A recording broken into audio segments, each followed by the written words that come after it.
Good morning. I'm Chad Stebbins from the Institute of International Studies, and thank you for coming this morning. We have people here in Corley Auditorium, and we have at least 20 or so watching by Teams. This morning's presentation is titled Discovering Prague in the Footsteps of History. It's one that I have been particularly looking forward to because Prague is the historical capital of Bohemia and perhaps the greatest cultural city in all of Europe, if not in all of the world. Our speaker is Dr. Ondřej Tikovský, an assistant professor of history at the University of Hradec Králové in the Czech Republic. The University of Hradec Králové is our partner university. We exchange students and now faculty. He specializes in early modern and cultural history, chiefly history through architecture and music. In 2016, he was appointed director of the Parliamentary Library and Archives of the Czech Republic in Prague. This mission of a parliamentary information specialist makes him active also within the Worldwide International Federation of Library Associations and the European Center for Parliamentary Research and Documentation. We're going to have a group of Missouri Southern students and faculty visiting the Czech Republic in December. Dr. Tikovský is going to serve as our personal tour guide the 2 days that we're in Prague. So please join me in welcoming Dr. Tikovský live from Hradec Králové, Czech Republic this morning. Thank you very much, and good morning to Missouri from Hradec Králové, from Czechia, right from the heart of Europe. I feel really privileged, and this is not any phrase when I'm talking, so that I can take you to Prague. The only problem is that Prague, this is a giant topic. Huge stories are hidden beyond that notion. We only have 45 minutes, so I have tried to select for you some sampling, tasting of the many flavors of Prague, history, culture, and politics. Hopefully, this will make you motivated to discover more, maybe to come to join us, and you will also fall in love as I did many years ago. We will jump right into the early 17th century. I hope you can see my introductory slide. And this is one section of a beautiful long view or panoramic view, if you like, of the city. Why I'm beginning with such a detail? Well, there is a special characteristic feature about Prague, unlike with other cities. You can really see every single detail here. You can see the castle, you can see the slopes, the medieval walls, even the people, the spires, the, I would say, urban countryside. And what is so special about Prague, it is that you can very easily identify the place several hundred years ago as well as now. If we make a little comparison, which enables us with the following slide, and take a look at London of approximately the same style with the river and also with the churches and spires.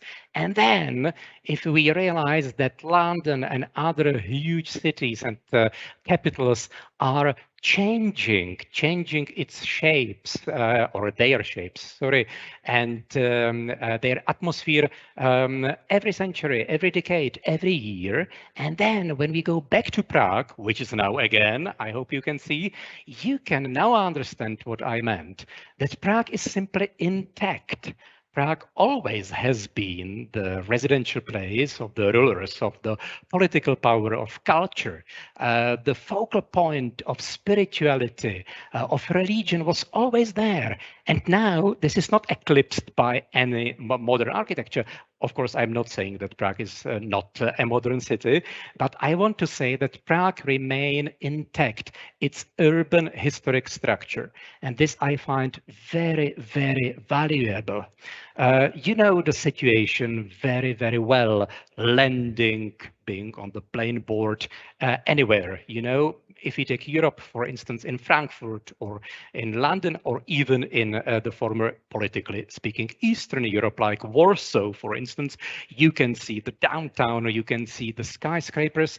They are much alike, and sometimes it's difficult to tell the cities apart where exactly you are. But Prague is absolutely, and this is the word of today, unmistakable.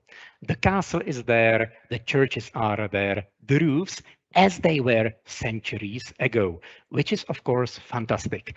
And this makes for me Prague one and the only one. If we go back again to the initial slide, I would like to get you acquainted a bit with the geography of the city, especially when you come to see the Czech Republic's heart in early December.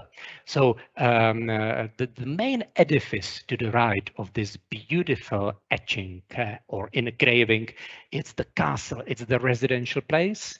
And it is justly considered to be the largest inhabited residence of a ruler in the world since the 10th century. Wonderful.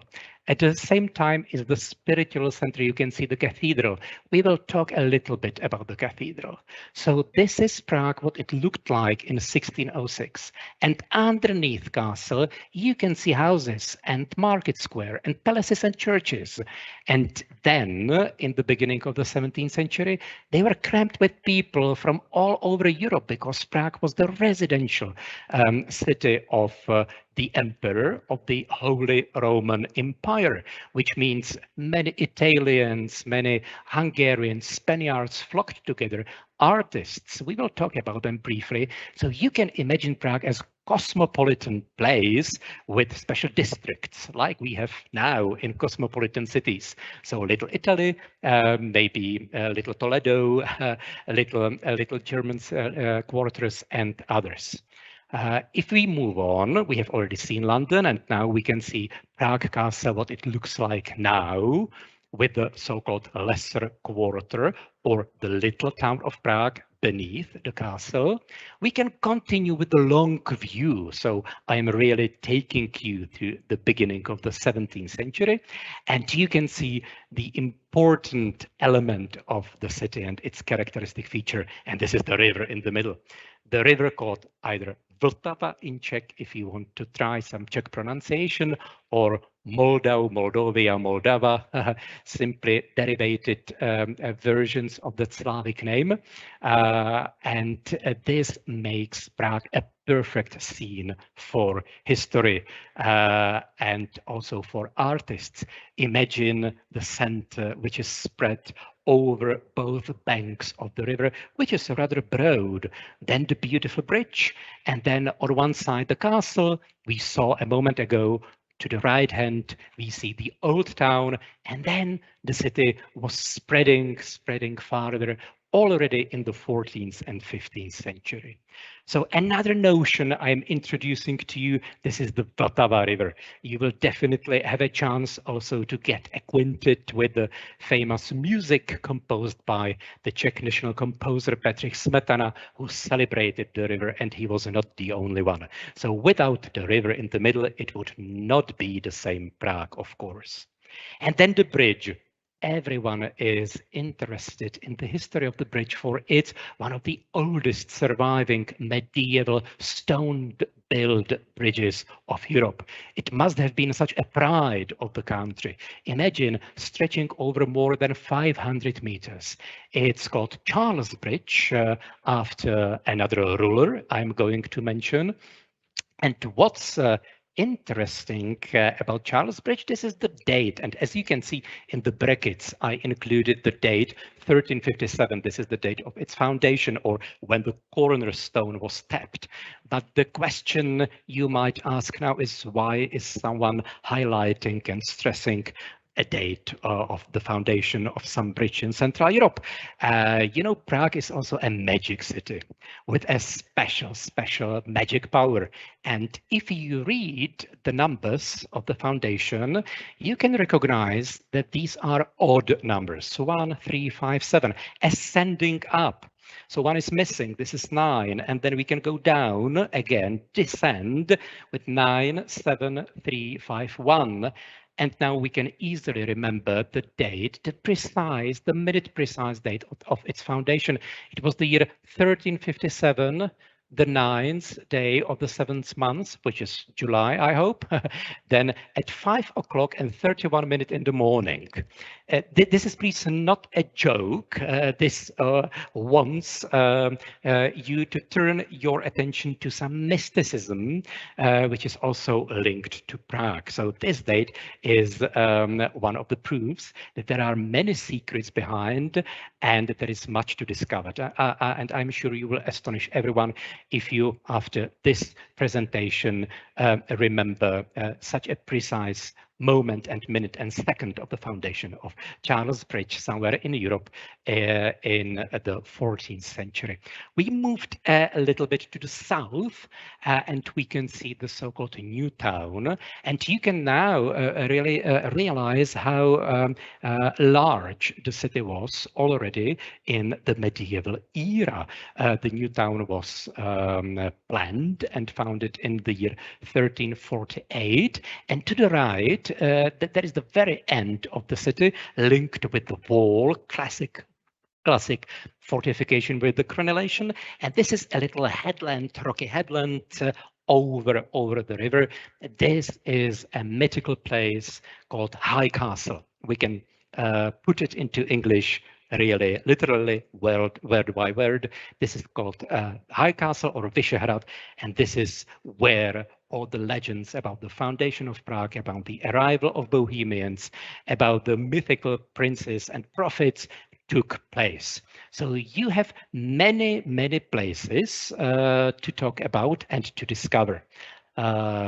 This is the end of introduction, and we may ask, what is Prague now? So Prague is the UNESCO World Heritage Site, justly. Someone calls Prague the mother of cities. This is one of the oldest settlements, urban settlements in Europe. It's preserved, unlike many European cities which were bombed during World War II. Remember Dresden, Warsaw, Berlin, Nuremberg, and many others, of course. The liberation took a heavy toll, really, in 1944 and 45. Luckily, this was not the case of Prague. So mother of cities, still alive. City of 100 spires. It's true, it's not exaggerated. Well, honestly, there are several hundreds of spires, towers, turrets, and domes. The one you can see in the picture is also genuinely Gothic, medieval. It's the Gate Tower of Charles Bridge, of the bridge we talked about a moment ago. So it is a witness to the 14th century with beautiful medieval decoration. How powerful it is, isn't it? Golden Prague, it's logical. What I mean by lesser Europe, I mean Europe in small. For, you know, in the 20th century, owing to the political development, Central and Eastern Europe was sometimes deprived of its richness in diversity and nationalities. I am now not speaking only about the political views and about culture, but also about the ethnic cleansing and about transfer of populations. But Prague really was for centuries a cradle and the mother town for Czech-speaking people, German-speaking people, and also for Jews. So many influences and shades of Europe from culture and nationalities could have been found in Prague. Crossroads is clear, and the last quotation is just for you to make it a bit funny. Well, time passes very quickly, and I promised you to take you to the court of two rulers in the times when Prague was really the most important place in Europe. It's true. In my annotation, I mentioned that Bertolt Brecht, the German poet and playwright, composed a poem which opens with the line, "There are 3 emperors buried in Prague." He wanted to highlight that this is a special place. Well, because of the time limitation, I have only 2 for you, but hopefully they will do. But they are really special ones. The gentleman in the left portrait or picture is Charles IV.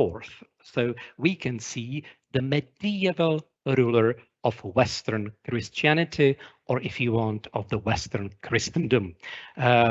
This is the person who made Prague capital of the Holy Roman Empire for the first time. And if you look at the picture, you can get the feeling of the time and also of Prague. He is definitely a pious person, dedicated to prayer, kneeling perhaps before the altar. And this is really what he did. And he was obsessed with establishing churches, monasteries, and celebrating saints, collecting their relics. Very wise ruler indeed, and that's why Prague is so spiritual. Prague is also intellectual, thanks to the other gentleman, Rudolf II, Habsburg. We are already in the time of Renaissance, humanism, and the portrayal is utterly different. At least the atmosphere is utterly different, isn't it? He is portrayed by an Italian artist, Arcimboldo, as the Roman god Vertumnus. And Vertumnus was the god of pomology. That means fruits, gardens, orchards, and also changing seasons. Changing seasons, it means metamorphosing. And really, during the time of humanism and the time when Rudolf held his court in Prague, many philosophers, scientists, wise men flocked in Prague to contemplate over the possibilities of science, humanities. They were experimenting, conducting chemical experiments.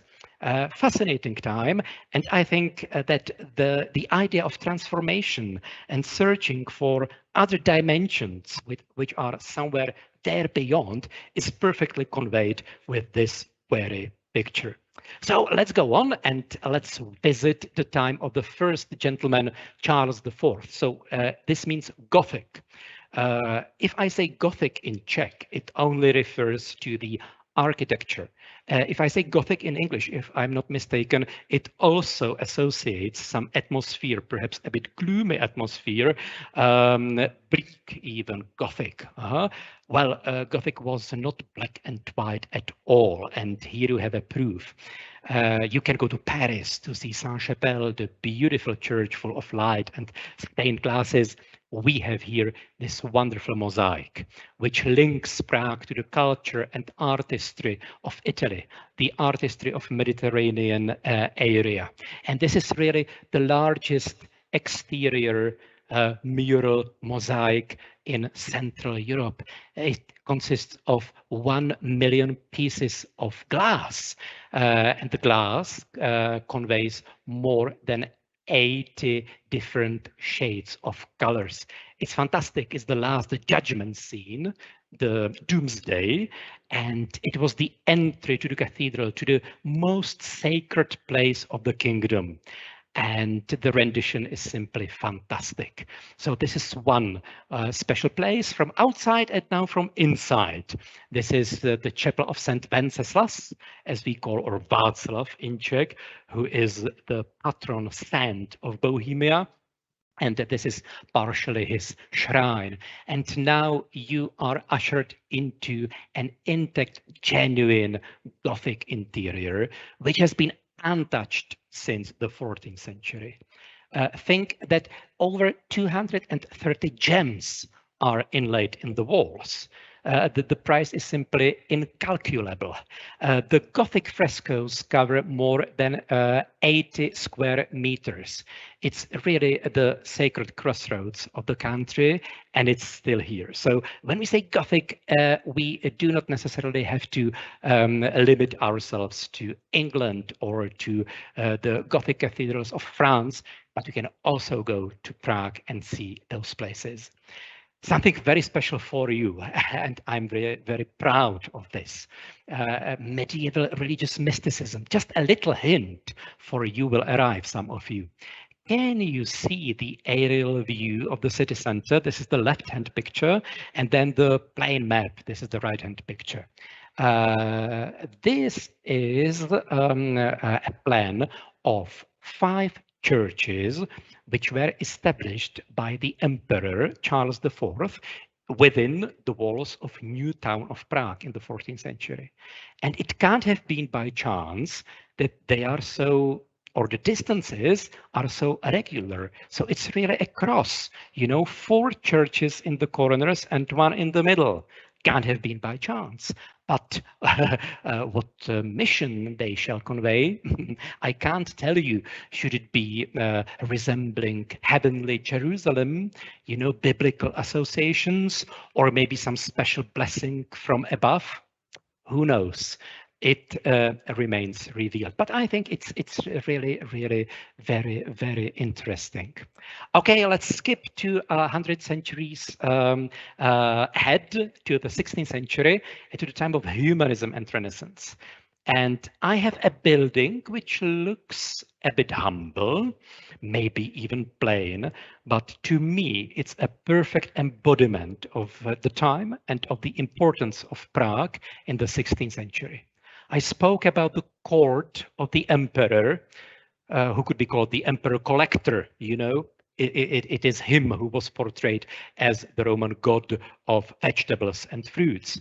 And now we have star, the heavenly body and the heavenly bodies, and we can think of longing for discoveries, examinations, learning, investigations, not only of the universe, of the heavenly bodies, but also of chemical substances, the human body as such. Think of autopsies. That's why I have here Leonardo da Vinci's sketch. But the principle remains the same. The circle, you know, the balance, geometry, and the geometry is also coded in this hunting lodge. It's a mere hunting lodge, but even the hunting lodge was so important for the ruler that he shaped it, by the way, himself. He was the architect, to express something about the atmosphere of the time.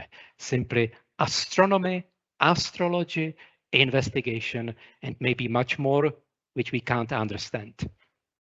The Emperor Rudolf was a keen, dedicated, passionate collector, and he really had many artists at his court. So a little example here is a beautiful painting by Bartholomew Spranger, or that special object rarity, which is in fact a find from a stomach of a goat, which was supposed to be an antidote, you know, to be a special medicine if the king got poisoned. So science was very often mixed with just prejudices. And to the link, to the left, it was German. Sometimes I mix up languages. Sorry. If you look at the left picture, you can see a little lane or alley. This is a part of Prague Castle, and this is supposed to have been the laboratories of the alchemists. Well, we know this is highly unlikely. Perhaps the guards lived there, but the legend has it so, and we keep the legends alive. Now I have something special for you, proper English, and of a witness from England, William Crown, who traveled in 1636 to Bohemia and who visited with his lord, who was the envoy of King Charles I, the collections of Rudolf. And he had it recorded and then published in London. By the way, William Crown later on moved to America and died in Massachusetts. But it's very, very fascinating to read what everything could be found amidst the collection of that monarch. For instance, great unicorn horn. Okay, what was it? Who knows? Some gadgets. Mechanical gadgets, anatomy such as cockatrice. Cockatrice, I do not know how much frequented word it is in the English language, but it's a mythical beast, essentially a two-legged dragon or a serpent-like creature, which a rooster's head. Okay, well, it never existed, but the emperor thought that he had it within his collections. The English which I used is, of course, the Old English of the 17th century, but I hope it entertained you a little bit and also fascinated. We have to move on, and we leave the time and space of the kings and emperors, and we have to speak about the Jews or Hebrew culture. For Prague was really the city of three elements, and by saying elements, I do not mean the elements of nature like wind and water and fire, but I mean the cultural elements, because we can't speak of nationalities. The concept of nations and nationalities is of later years, the 19th century. This is the Europe's oldest surviving synagogue. Fascinating. So the Jews, and the Jews could be speaking German, Yiddish, Hebrew, any other language, and it must have made the environs of Prague very, very enriching. And you can see a sketch of a legendary apparition maybe, or a ghost, or a man-made robot, to put it in modern words. It's called Golem, or the Golem. And I discovered in the plan of your lectures, which are going to take place, that you will talk about haunted Prague, and Golem is of course included. So every tourist wants to learn about Golem. According to a story, the rabbi, you can see him in the picture, was endowed with special magic powers, and he created from clay this man-made being and brought it to life by placing a special bead or tablet into his mouth. And that was Golem. Where is Golem now? No one knows. Some journalists still in the beginning of the 20th century were persuaded that he is resting in the attic of this old synagogue. So this is the Jewish element, and when we talk about Jewish element, we have to mention Franz Kafka. Franz Kafka, Czech-born, German-speaking Jew, typical Prague mixture, wonderful. And I love the English word Kafkaesque, which, if I'm not mistaken, is only known among experts. And this word perfectly matches the atmosphere of Kafka's novels, short stories, and writing. It conveys the feeling of something which is illogical, something which creates eerie atmosphere, makes the person feel lost in the bureaucratic world. And this statue, I think, again, perfectly fits the character of Kafka. Look, please, to the right. It's revolving head of the writer consisting of 42 layers that keep revolving. So maybe it wants to say, okay, it's very Kafkaesque for Kafka feels dizzy himself, and his head is spinning, and sometimes the modern society and the labyrinth of the modern world makes our head goes round and spinning. And the more funny, I think, this capture of the character is when I tell you that the building, the backdrop is the mayor's office of Prague. So the seat of bureaucratic principles and bureaucratic rule, and Kafka there. You will talk about Kafka, I know, and about his metamorphosis. Some speciality or specialties about Prague. This is the style that could only be seen and experienced in Prague. It existed for a very short time in 1920s. Imagine the time after World War I, when the Czechs again regained their independence and when Czechoslovakia was established. And the architects were looking for the articulation of the national style. And they wanted to create something optimistic and something Czech-based or Czechoslovak-based. And the result is Rondo Cubism. Isn't it a bit contradictory if we analyze the essence of the verse? It's either Cubism or it's Rondo Cubism, but hopefully you will also have a chance to investigate the Czech sense of humor. And I think there is much of the Czech sense of humor when we speak about Rondo Cubism, which sounds as a nonsense. It isn't. It's beautiful. It's typically Czech or Czechoslovak, and you will have a chance to see those buildings when you are in Prague or if you come yourselves. Okay, then something more universal regarding architecture of the 20th century.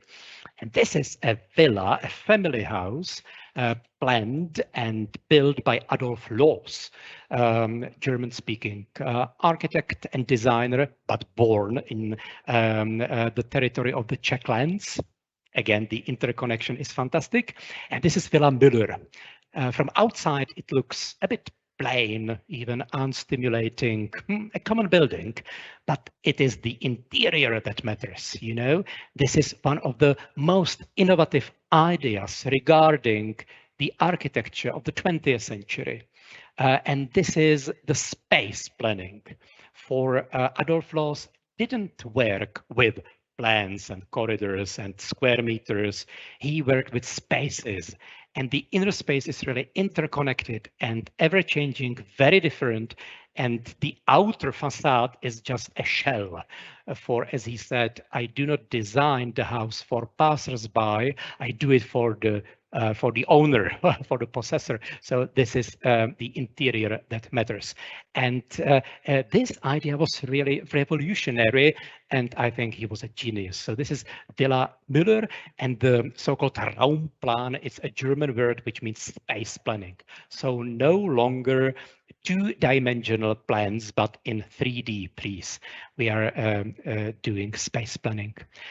We are running out of time, but I can't omit Wolfgang Amadeus Mozart. Of course, a genius of music.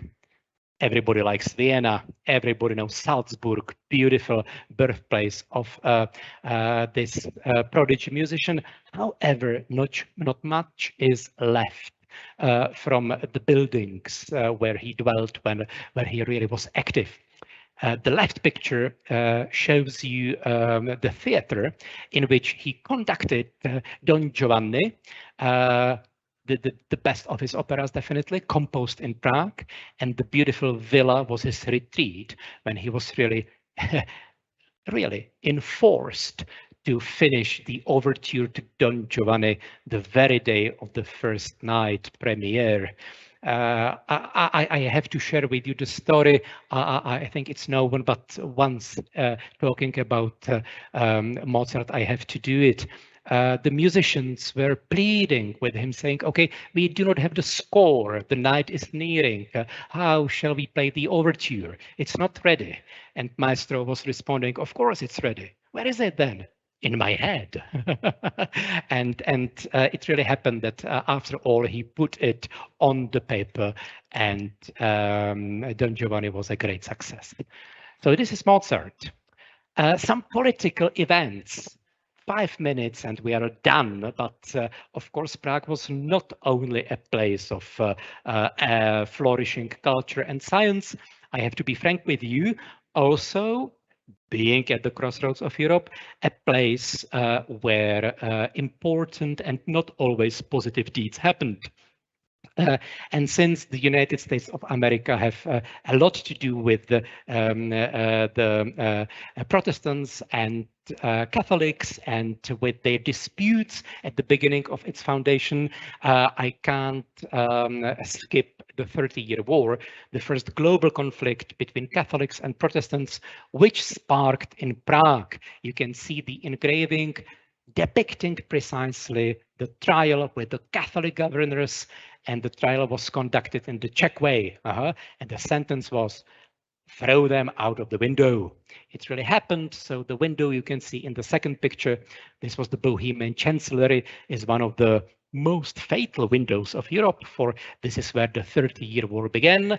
And then the last picture, it depicts the Catholic propaganda, we may say, because the governors survived and the Catholics explained it by saying that the angels helped, who else?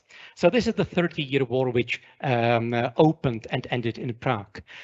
Then a very serious topic from World War II. As you know, Czechoslovakia was occupied by Nazi Germany, and the Nazis were everywhere. The situation was very desperate, and the protector or the governor of the German Nazi regime was a certain Reinhard Heydrich, who was a person who co-masterminded the Holocaust, the plan of the final solution of the so-called Jewish question.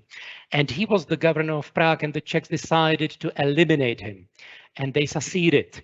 You can see a common mural, but I think it's very powerful.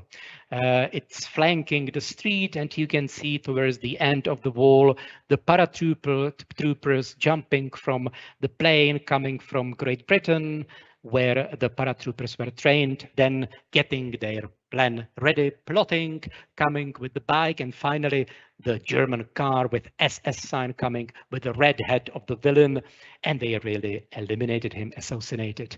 So this is a very, very meritorious deed of the Czechs, with which they contributed to the victory of Allies over Nazi Germany. And finally, of course, 1968 and the Soviet era. I can't remain silent about this. The left picture shows to you, as we call it, the signature of Leonid Brezhnev, the then leader of the Soviet Union and the Secretary General of the Communist Party, the Soviet Communist Party. And you know that when Czechoslovakia and the Czechoslovak people during Prague Spring and during the, let's say, revival time wanted to make the society more democratic and more independent of Russia or the Soviet Union, Russian tanks arrived in August 1968, and as it is a habit of the Soviet soldiers, they started shooting against the edifice of the National Museum. It was merely a museum, not any governmental building, but the hollows of the bullets are still there. And even though the building is now carefully soft-hand renovated, the signs are there. It is a memento saying, well, you know, democracy is not self-evident. Freedom is not self-evident. There were times when, and the times are not that long gone by. So it's a big memento of the Soviet occupation. On the contrary, for I wanted to conclude with something positive, this is a wall which you might find a bit ugly even.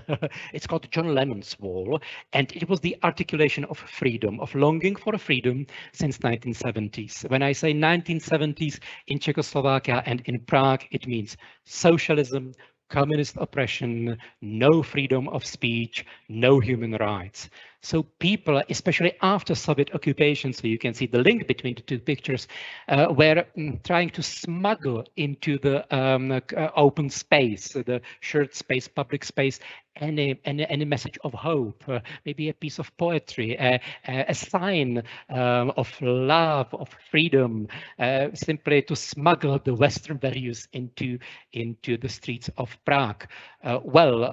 Police, not only the secret police, did its best to cover it in white, and thus the layers were being added because new people were coming and painting and leaving their messages, and it has been going on ever since, which I find absolutely fantastic. So if we were archaeologists and we could excavate the layers, we could really go back into the times of oppressed freedom. And by the way, when I was listening to the news 2 days ago, I learned that a new rendition of the wall has been carried out, now advocating the freedom for Ukraine, which I find very, very topical. Okay, Prague in a nutshell. Just a few minutes are left.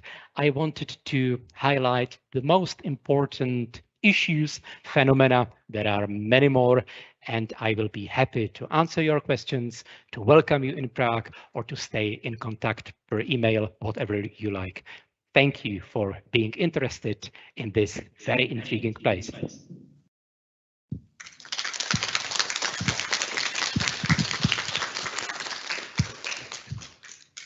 Thank you, Ondřej. We have about 10 minutes left for questions. Who has the first one? I'll ask the first one. Okay. If you if an American were going to Prague and could only see 2 or 3 things, what would you recommend? If let's say you had 24 hours in Prague, one day, what are the must-sees? Besides Prague Castle, certainly, but what else? Okay. If Prague atmosphere or the history of Prague was strong in something, it was culture. For unlike the United States, the Czechs are a minor culture with the minor language. Not much Czech literature is read in the original version.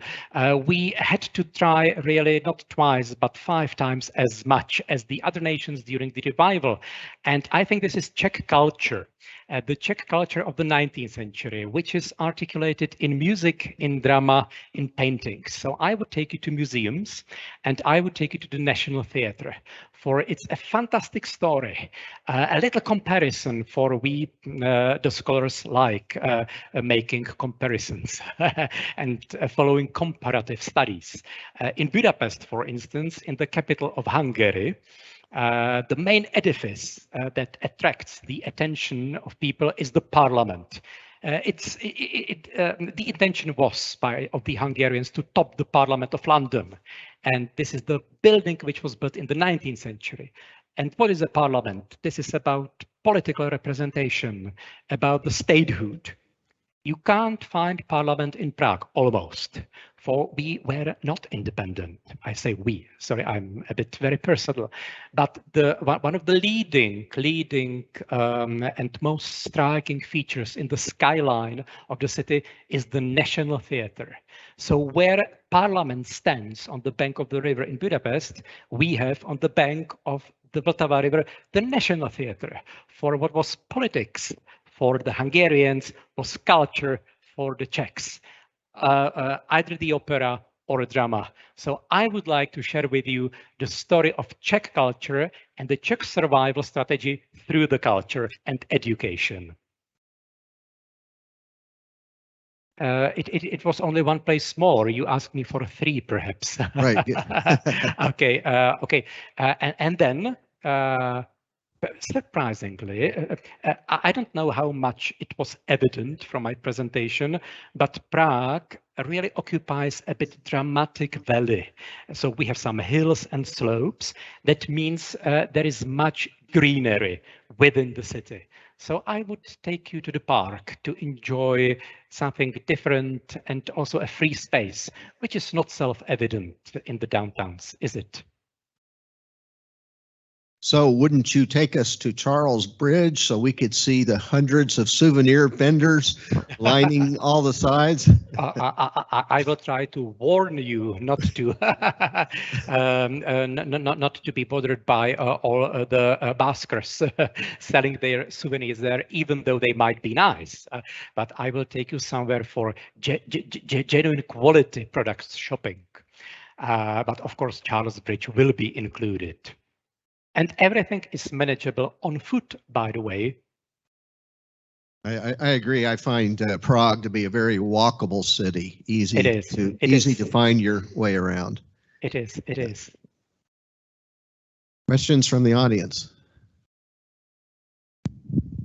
When I hear Holy Roman Empire, yes. I think of Charlemagne. You had Charles IV. Is Charles IV Charlemagne, or was he earlier? Mm-hmm.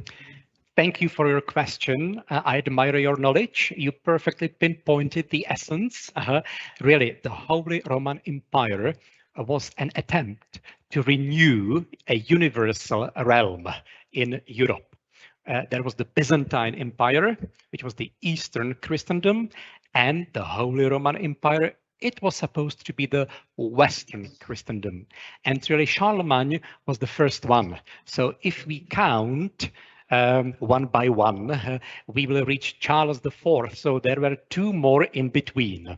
Actually, what's so funny about European monarchs, as you may know, they sometimes had more honorary degrees. So 1 degree was related, for instance, to the Kingdom of Hungary or Burgundy or Flanders, and the numbering would be different. So with the same name, you could have different numbers in different countries. But to answer your question, frankly, no, it's not the same. Charlemagne is the year 800, and our Charles IV, by the way, to repeat the joke one more time, who was as the Czech or Bohemian king Charles I. As the Roman Empire, he was Charles IV. It's the year 1316 when he was born till 1378. So 5 centuries. Tell them apart. Other questions? Way over here.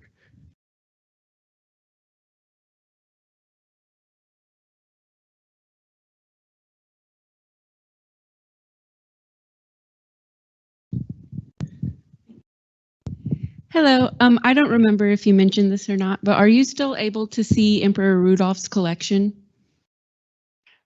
Very good point. Yes, if you go to Sweden, Stockholm, yes, if you go to Vienna, Austria, and a little bit in Prague. By the way, when I shared with you the witnessing of William Crown, the few records, there are many more, of course, 2 pages from 1636. It was important because he was one of the last persons to be privileged to see the Rudolphinian collections intact. It was the year 1636, and in 1648, Prague was besieged by the Swedes. It was the end of 30-year war, if you remember, the beginning in Prague and the end in Prague.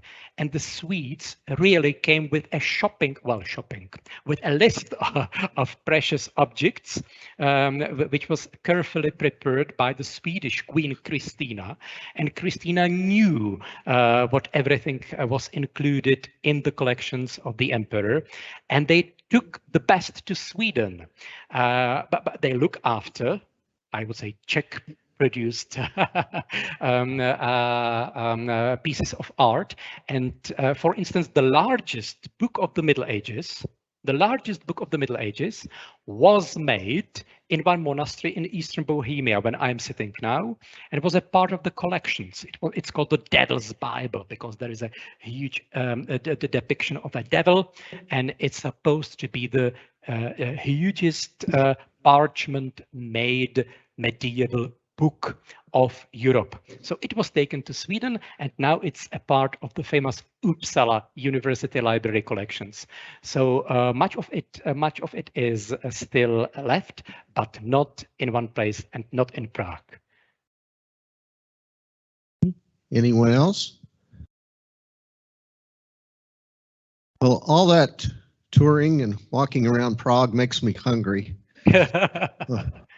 What are we going to eat? Where are you taking us? Of course, I didn't want to be superficial, but Czech beer is a must. You can imagine the best layer of foam with a zest.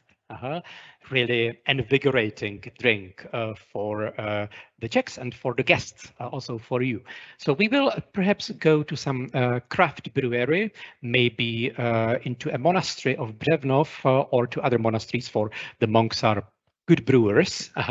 And there are also very famous beer bars, traditional beer bars. If I say bar, I mean the bar in the style of the 19th century. So really open to the guests, not modern music, with nice interior decorations, cozy place. So we will either go to the place called Upinkasu or something of this kind. Very good. Any final questions from the audience? Let's see, one last, this will be the last question, so make it a good one, sir. Jak se máš? Oh, výborně, děkuji.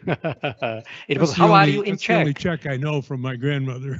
Perfect. Hello, thank you, lovely.